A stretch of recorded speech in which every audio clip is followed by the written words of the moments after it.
Usije ukafikiri kwamba maadui wanatokea mbali. Mathayo 10:36 yanasema adui za mtu ni wale wa nyumbani mwake. Maadui wengi wa maisha yako ni wale wale. Ukiangalia muda mwingine maadui ni ndugu zako mliozaliwa tumbo moja, maadui mnaosali nao, maadui mnaoimba nao, maadui mnaofanya nao kazi. Adui huwa hatoki mbali. Unaelewa? Kama Yuda alitumika kwenda kumuua Yesu, alitumika kumkamata Yesu. Wale maskari wenye mienge inayowaka waliongozana na Yuda, na Yuda akasema nitakayembusu huyo ndio Yesu, mumkamate na kwenda kumsulubisha, na akachukua vipande 30 vya fedha ili Yesu akamatwe. Kwa hiyo hata wewe maadui zako ni wale wajirani, ni wale watu ambao una interact nao mara kwa mara.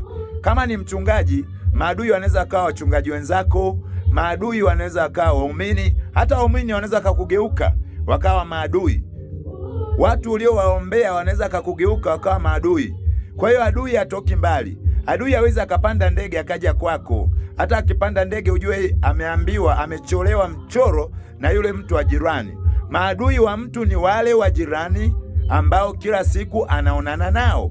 Kwa hiyo wewe unapokuwa upo na watu, ujue kwamba uadui unaweza ukatokea muda wowote na wale watu waliokuzunguka. Usije ukaanza kusema yani amenifanyia hiki hata yule ndio huyo aliandaliwa kuwa adui. Rabashantara Yamandaraba Shanta Kontana Beskotana Mosaya Prophet Godlove KKK Ministry Tanzania.